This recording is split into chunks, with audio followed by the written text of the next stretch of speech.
అవును, అంటే ఛార్జ్ ఏంటి? గవర్నమెంట్ ప్రైవేట్ పార్టీకి ఇచ్చేశారండి.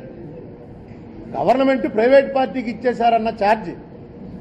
వాళ్ళు రెడ్డి గారు ఇచ్చినటువంటి కంప్లైంట్ రాష్ట్ర ప్రభుత్వం మీద, రాష్ట్ర ప్రభుత్వం ఐటీ గ్రిడ్కి అఫీషియల్ గా ట్రాన్స్ఫర్ చేసింది, విచ్ ఈజ్ ఇల్లీగల్.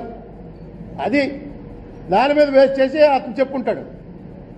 ఇక్కడ వీళ్ళు మన వాళ్ళు కూడా వెంటనే తెలంగాణ గవర్నమెంట్ మీద మేము బుక్ చేస్తున్నాం, మా పర్టికులర్స్ కూడా వాళ్ళ దగ్గరికి ఎలా వెళ్ళిపోయాయి అన్నారు. ఇది ఇష్యూ తేలుతుంది కానీ ఇది ఎలక్షన్ ఇష్యూ కాదు. ఎలక్షన్ అనేది మీ పెర్ఫార్మెన్స్. రూలింగ్ పార్టీ చెప్పవలసింది ruling party performance, opposition party చెప్పవలసింది రూలింగ్ పార్టీ ఫెయిల్యూర్స్. దాన్ని మేము ఎలా చేస్తాం వస్తే అని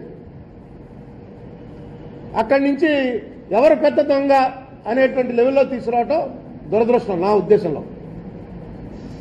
సో దీంట్లో ఇంతకన్నా నాకు పెద్ద రహస్యమైనటువంటి విషయం ఏం కనపడలేదు.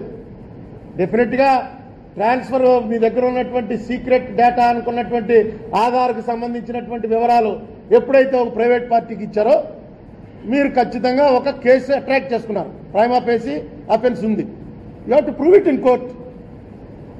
వేరియస్ రీజన్స్లో ఇది చేయవలసి వచ్చింది. మాకు అప్పుడు తెలియదనో ఇంకోటనో, ignorance of law may not be an excuse. But cyber laws తెలియదు కాబట్టి చాలా మందికి ఏదైనా ఇది పద్ధతి మాత్రం కాదు. అది నా ఉద్దేశం. ఇంకా పార్లమెంట్ అసెంబ్లీ మనకు కలిసి వస్తున్నాయి. పార్లమెంట్కి సంబంధించింది అయితే నాకు 3 రోజుల క్రితం వాషింగ్టన్ పోస్ట్లో ఒక ఐటమ్ ఎవడో అమెరికా నుంచి పంపించాడు. ఏంట్రా అంటే మనకి ఇక్కడెక్కడ పేపర్లో రాలే. గత 40 ఏళ్లలో భారతదేశంలో అన్ఎంప్లాయ్మెంట్ గ్రోత్ అనేది ఇంత దారుణంగా ఎప్పుడూ పెరగలేదు. 40 ఏళ్లలో 71, 72లో ఒకసారి అయిందిట. 6.1% పెరిగిందని. ఎలక్షన్ ముందు ఇది రూలింగ్ పార్టీకి చాలా ఇబ్బందికరమైనటువంటి పరిణామం అని వాషింగ్టన్ పోస్ట్లో పడ్డది. ఎవడో నాకు వాట్సాప్లో పంపించాడు.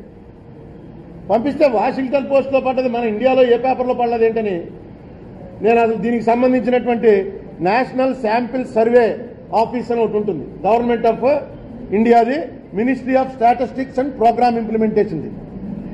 ఆ వెబ్సైట్లోకి వెళ్ళాను. వెళ్తే దాంట్లో క్లియర్గా ఏమనుందంటే unemployment rate hit 4 decade high 6.1% in 2017-18. కేంద్ర ప్రభుత్వం చెప్తున్నటువంటి మాటలకి వాళ్ళ ప్రభుత్వ వెబ్సైట్లో పెట్టినటువంటి వాటికి ఎంత తేడా ఉందో చూడండి. ఈవేళే కాంగ్రెస్ పార్టీ స్పోక్స్ మెన్ అన్ని పేపర్లో వచ్చింది. డిమానిటైజేషన్ వల్ల రిజర్వ్ బ్యాంక్కి సంబంధించినటువంటి ఏదైతే అక్కడ బ్యాంక్ నడిపే టీం ఉంటుందో వాళ్ళు డిమానిటైజేషన్ ని తీవ్రంగా వ్యతిరేకించారు. On record right to information కింద వచ్చిందిట ఇన్ఫర్మేషన్. ఎట్టి పరిస్థితుల్లో ఇది కరెక్ట్ కాదు, ఇది చెయ్యొద్దు అని వాళ్ళు చెప్పినా సరే మోడీ గారు నిర్ణయం తీసుకుని దాన్ని చేశారు. దాని ఫలితంగా ఈ 6.1% అన్ఎంప్లాయ్మెంట్ గ్రోత్ వచ్చేయడానికి కారణం అది కూడా ఒక కారణం. అది కూడా వాషింగ్టన్ పోస్ట్లో రాశాడు కానీ మన ఇండియాలో ఎక్కడ రాలా. మరి ఏమన్నా బిజినెస్ పేజీల్లో వచ్చాయి మనం చూడలేదు. మామూలుగా మనం చదివే న్యూస్ పేపర్స్లో ఇద్దరు రాజీనామా చేశారు. అదే చెప్పబోతున్నా. అందులో ఇద్దరు దీనికి సంబంధించినటువంటి నిర్ణయాలు తీసుకునేటువంటి బ్యాచ్లో ఇద్దరు రాజీనామాలు చేశారు. దీని మీద సరైనటువంటి యాక్షన్ తీసుకోవటం కానీ ఈ రిపోర్ట్కి వాల్యూ ఇవ్వటం కానీ ఏమీ చేయిందని మేమెందుకు ఇందులో మెంబర్స్, ఈ సర్వే అంతా మేం చేయడం ఎందుకని ఇద్దరు రాజీనామా చేశారు. ఈ రాజీనామాలు చేసిన విషయం కూడా ఎలా బయటకు వచ్చిందంటే అబ్బాయి ఆ రాజీనామాలు వేరే కారణాల వల్ల చేశారు, మేము ఆమోదించామని ఒక మంత్రి గారు ప్రకటించారు. ఆ ప్రకటన వచ్చింది. కనెక్షన్ ఇది.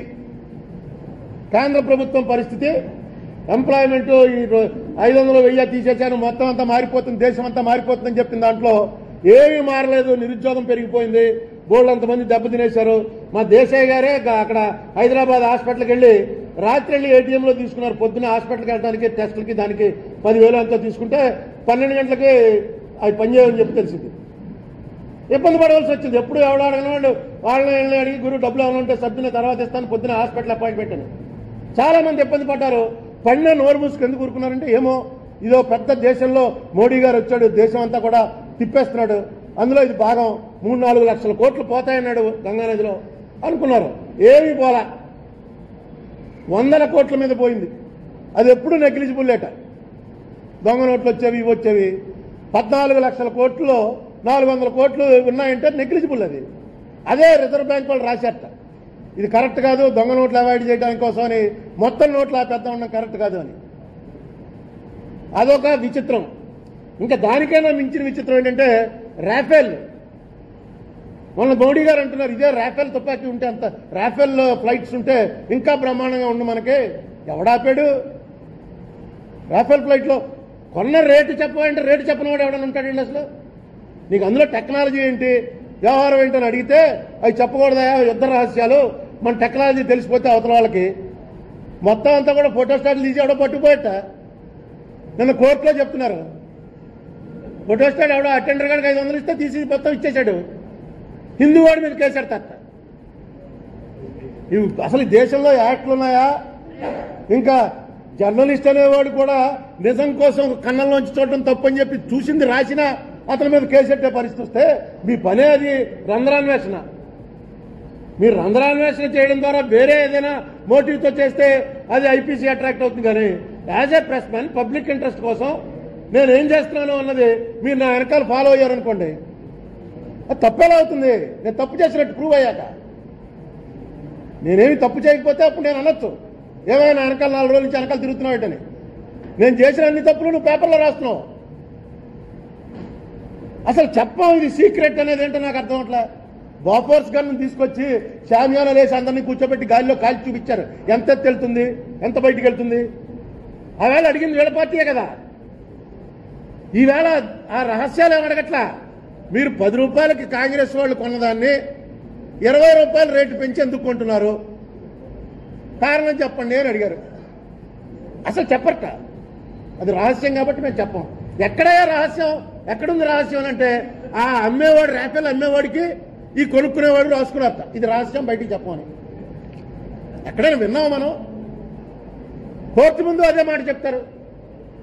ఏమన్నా అంటే మోడీ గారు మా అమ్మ ఏమో ఇప్పుడు కూడా ఇలాగ బొగ్గులు పోయి ఊదుకుంటూ ఉంటుంది, మా తమ్ముడేమో ఆటో తొక్కుతూ ఉంటాడు. ఇవన్నీ నిజమే.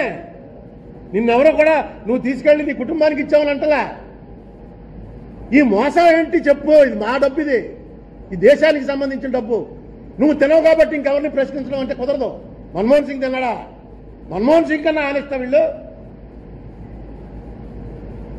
అంతే. ఎవరి గవర్నమెంట్లో నేను మంచివాడిని కాబట్టి నా ప్రభుత్వం అంతా మంచిది కుదరదు. ఎలాంటివి నువ్వు క్లియర్గా చెప్పాలి. చెప్పమంటూ ఈ దేశంలో మొట్టమొదటిసారిగా పార్లమెంట్కి కానీ కోర్టుకు కానీ ఎవరికి మేము చెప్పాల్సిన పని లేదు. మేము నీతిమంతులం, మేమేం చేస్తే అదే కరెక్టు అనేటువంటి ప్రభుత్వం వచ్చింది. ఇది కూడా ఎందుకంటే పార్లమెంట్ ఎలక్షన్ కూడా కలిసి వస్తుంది. మనకి ఇక్కడ బీజేపీ లేకపోయినా బీజేపీ గవర్నమెంట్కి సపోర్ట్ చేసేటువంటి ఏ పార్టీ వాళ్ళన్నా ఇది కూడా గుర్తుపెట్టుకోవాలి. రేపు పట్టుకెళ్ళి మేము బీజేపీని నిలబెడతాం అనుకున్న వాళ్ళు ఇంకేమీ చెప్పరు, అంతే, క్లోజ్. ఎందుకంటే మేము నీతిమంతులం, మాకు ఎవరికి చెప్పాల్సిన పని లేదు. ఇది ఎంత మటుకు సమంజసం కూడా ఆలోచన చేసుకోవాలి.